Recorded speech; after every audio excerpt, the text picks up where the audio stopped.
फौज के शोबे ताल्लुकात आमा के director general lieutenant general Ahmed Sharif सऊदी ने वाज़ेह किया कि पाकिस्तान की पायदार सिक्योरिटी के लिए गुड गवर्नेंस इंतहाई अहम अंसर है और इसके बगैर मुल्क की दरपेश मिसाइल को हल नहीं किया जा सकता। प्रेस ब्रीफिंग के दौरान DGISPR ने वफाकी वज़ीर दाखिला मोहसिन नकवी के हालिया बयान का हवाले देते हुए कहा कि वो उनकी जाती राय हो सकती है, ताहम गुड गवर्नेंस का क्याम ही तमाम मिसाइल का हल है। उन्होंने याद दहानी करवाई कि नेशनल एक्शन प्लान के 14 निकात पर तमाम सियासी जमातें मुत्तफिक हैं और इन पर रूह के मुताबिक अमल दरामद जरूरी है। DGISPR ने हार्ड स्टेट का मफहूम वाज़ेह करते हुए कहा कि हार्ड स्टेट से मुराद आईनी और कानून की हुक्मरानी होती है। इसका हरगिज़ ये मतलब नहीं कि मिलिट्री या फौज रियासत को चला रही है, बल्कि अच्छी हुक्मरानी पाकिस्तान के तमाम अवाम का बुनियादी हक है। DGISPR lieutenant general Ahmed Sharif सऊदी ने तवील प्रेस कॉन्फ्रेंस करते हुए कहा कि रियासत की दहशतगर्द ग्रोहों के साथ मुज़ाकरात ना करने की पॉलिसी वाज़ेह है। शिद्दत पसंदों के पास सिर्फ हथियार डालने का रास्ता है, वरना उनका मुकम्मल सिफाया किया जाएगा। उन्होंने बलूचिस्तान की मिसाइल की बड़ी वजह वहाँ के सरदारों और एलीट तबके की कायम करदा स्टेट्स को करार दिया और कहा कि ये ना सिर्फ गरीब के बच्चे को तालीम और तरक्की से दूर रखना चाहते हैं ताकि वो इनका गुलाम बना रहे। उन्होंने इंकशाफ किया कि अनासर लेवीज फोर्स को अपने जाती सिक्योरिटी गार्ड्स के तौर पर इस्तेमाल करते हैं और परमिट के नाम पर डीजल और मंशियात की स्मगलिंग में मुलविस हैं। फौजी तर्जुमान ने बताया कि गुज़िश्ता 5 सालों के दौरान बलूचिस्तान में 31,000 से जायद जबकि खैबर पख्तूनख्वा में 7,177 इंटेलिजेंस बेस्ड ऑपरेशन किए गए। रवां साल 40,000 से ज्यादा ऑपरेशन में 2,084 मुसद्दिका दहशतगर्द मारे गए, जबकि 330 फौजी और 322 शहरियों ने जाम में शहादत नोश किया।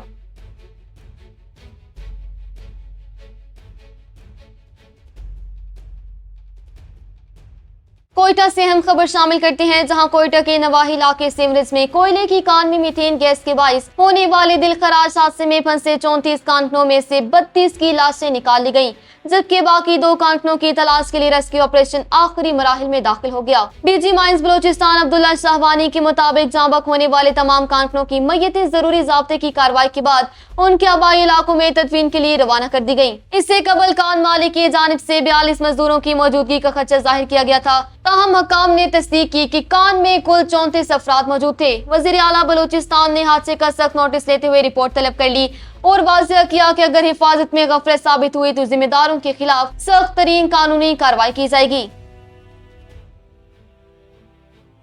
DGISPR लेफ्टिनेंट जनरल अहमद शरीफ चौधरी ने वाज़ेह ऐलान किया कि रियासत की रट को चैलेंज करने वाले दहशतगर्दों के लिए कोई नरमी या मुज़ाकरात की गुंजाइश नहीं। रवां साल पेश आने वाले 28 खुदकश बम धमाकों के वाक़यात में ज्यादातर अफगान बाशिंदे मुलविस पाए गए और अफगान तालिबान रजीम दहशतगर्दों की पुष्पनाही कर रही है। उन्होंने इंकशाफ किया कि बलूचिस्तान में दहशतगर्दी और BLA के ज्यादातर सोशल मीडिया अकाउंट्स भारत से ऑपरेट हो रही हैं और ये नासिर इलाके की बच्चियों को हनी ट्रैप करके दहशतगर्दी में इस्तेमाल कर रही हैं। लापता अफराद के हवाले से उन्होंने बताया कि मिसिंग पर्सन्स कमीशन के पास 201 दरख्वास्तें आई, जिनमें से ज्यादातर निपटा दी गई, जबकि ऑपरेशन के दौरान हलाक होने वाले कई हमलावर वही थे जिन्हें लापता जाहिर किया जा रहा था।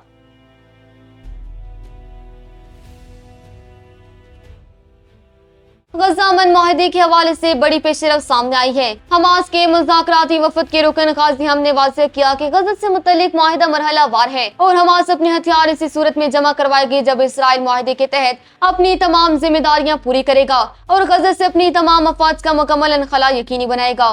दूसरी जानिब गजा में जंग के बाद के अबूरी निज़ाम की निगरानी के लिए कायम बोर्ड ऑफ पीस ने ऐलान किया कि पहली बार हमास ने बाज़ाब्ता तौर पर गैर मुसल्लह होने के काबिल अमल और तफसीली मंसूबे पर इत्तेफाक कर लिया। बोर्ड ऑफ पीस के मुताबिक ये मुआहदा अमरीकी सदर ट्रंप के विजन और अक़वाम मुत्तहिदा की सलामती कौंसिल की करारदाद 2803 के तहत तैयार किया गया, जिसका मकसद गजा में नई हुक्मरानी, सिक्योरिटी, इंसदादी इमदाद और मुआशी बहाली का निज़ाम कायम करना है। हमास के गैर मुसल्लह होने का तफसीली लाइहा अमल 14 दिनों में तैयार किया जाएगा, जिसकी बैनुल अक़वामी सतह पर निगरानी की जाएगी।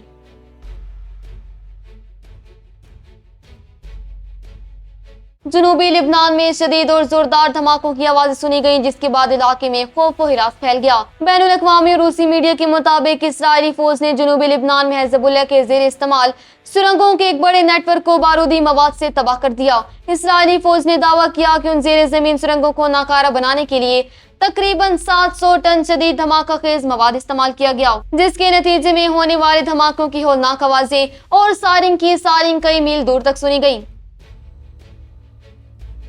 ईरान के वजीर खारजा अब्बास अरागची ने मिस्र की दमीता बंदरगाह पर 2 LNG गैस टैंकर्स को ड्रोन से निशाना बनाए जाने के वाकये को इसराइल का तैयार करदा फॉल्स फ्लैग ऑपरेशन करार दे दिया। अपने एक तफसीली बयान में ईरानी वजीर खारजा ने इस्लामिक ममालिक को खबरदार किया कि वो इसराइल की ऐसी मजमून साजिशों से होशियार रहें जिनका मकसद खित्ते के अमन को सबूताज करना और मुस्लिम ममालिक के दरमियान दरार डालना है।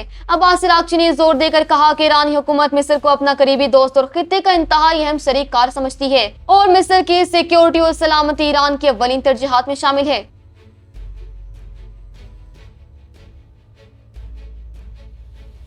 अमेरिकी सदर डोनाल्ड ट्रंप ने बाज़ाब्ता बयान में कहा कि बोर्ड ऑफ पीस ने गजा में हमास को गैर मुसल्लह करने का तारीखी माहिदा तय कर लिया। सदर ट्रंप का कहना था कि जैसे ही गजा में हथियार तहवील में लेने और गैर मुसल्लह करने का अमल मुकम्मल हो जाएगा, इसराइली अफवाज गजा से फौरी तौर पर वापस चली जाएंगी। उन्होंने इस माहिदे को गजा में एक नई और गैर सियासी टेक्नोक्रेट फलस्तीनी हुकूमत के क्याम की जानिब संगे मेल करार दिया। अमेरिकी मीडिया के मुताबिक ये माहिदा ट्रंप के 20 नकाती गजा अमन माहिदे में सबसे बड़ी पेशरफ्त है, जिसके तहत खित्ते में पायदार अमन, इमदादी कामों की तरसील और माशी बहाली का मुनज़्ज़म मरहला वार आगाज होगा।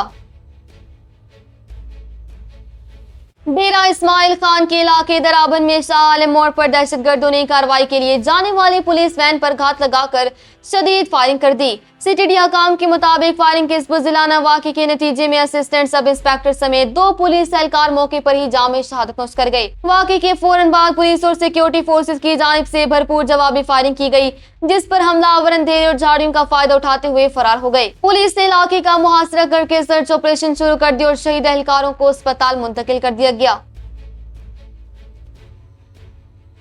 आजाद कश्मीर पर हमले के लिए भारतीय फौज को दावत देने वाली सोशल मीडिया इन्फ्लुएंसर शाजिम ने अपने मुतनाज़ा बयान पर कौम और इदारों से माफी मांग ली। अपने जारी करदा वीडियो बयान में शाजिम ने वजाहत की कि उनके घर के 5 अफराद, जिनमें उनकी बहन और 5 माह की बच्ची भी शामिल थी, अफसोसनाक हादसे में जाँ बक हो गए थे। इस शदीद गम और सदमे की हालत में उनकी जबान से गलती से ये अल्फाज निकल गए। उन्होंने अपने अल्फाज वापस लेते हुए कहा कि वो भारतीय फौज और भारत पर लानत भेजती हैं और उनका मकसद पाकिस्तान या कश्मीर के जज्बात को मजरूह करना नहीं था। उन्होंने पाक फौज, पुलिस और तमाम कश्मीरियों पाकिस्तानी अवाम से अपने जज्बात की रूह में बहकर दिए गए बयान पर माफी मांग ली। अमरीकी महकमा खारजा के रिवॉर्ड फॉर जस्टिस प्रोग्राम ने ईरानी कंपनी केमिया पावर सीवान के मालियाती और सिक्योरिटी नेटवर्क के बारे में मौसर मालूमात फराहम करने पर $1.50 करोड़ के नाम का ऐलान कर दिया।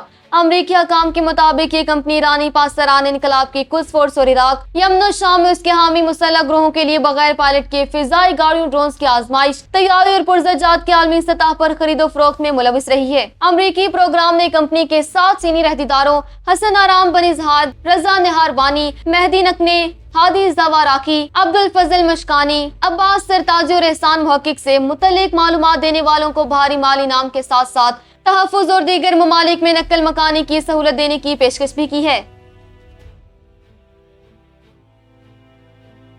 ईरान के पासदारान इनकलाब ने दावा किया कि उन्होंने खलीज में अमरीकी फिजाई निगरानी और तहफ़्फ़ुज़ में आबनाए हुर्मज़ ज़बूर करने की कोशिश करने वाले 2 ऑयल टैंकर्स को बहरी ज़वाबित की खिलाफ वर्जी पर कामयाबी से निशाना बनाकर रोक दिया। पासदारान इनकलाब के जारी करदा बयान के मुताबिक इस कार्रवाई के बाद इलाके में मौजूद दीगर 4 ऑयल टैंकर्स ने पकड़ धक्कड़ से बचने के लिए फौरी तौर पर अपने रूट तब्दील किए और अपनी साबका पोजीशनों पर वापस लौट गए।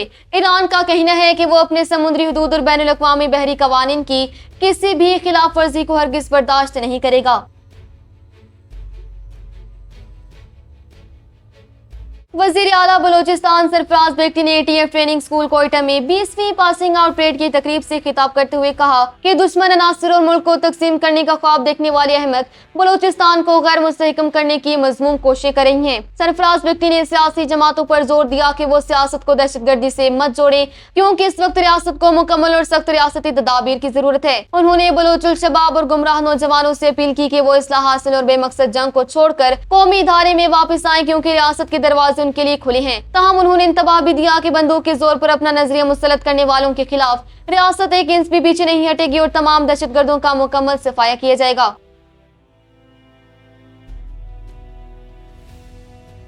पाकिस्तान तहरीक इंसाफ की रहनुमा मिसाल यूसुफजई ने साबिक वज़ीर-ए-आज़म इमरान खान को अडयाला जेल में हाई ब्लड प्रेशर की शिकायत के बायस जेल अस्पताल मुंतकिल किए जाने की इत्तलात पर शदीद तशवीश का इजहार किया। सोशल मीडिया प्लेटफॉर्म एक्स पर जारी अपने बयान में उन्होंने कहा कि बानी PTI की सेहत से मुतल्लिक मालूमात में कोई शफाफियत नहीं रखी जा रही, जिससे खदशात में इजाफा हो रहा है। PTI रहनुमा ने मुतालबा किया कि इमरान खान के जाती मुआलिजीन को फौरन उन तक रसाई दी जाए ताकि उनका दुरुस्त और मुकम्मल तिब्बी मुआयना हो सके। उन्होंने मौक़िफ़ इख्तियार किया कि इमरान खान गुज़िश्ता 9 माह से कैद तन्हाई का सामना कर रहे हैं, लिहाजा उनकी सेहत, सलामती और तमाम तरह हिफाजत की जिम्मेदारी बराह रास्त रियासत पर आयद होती है।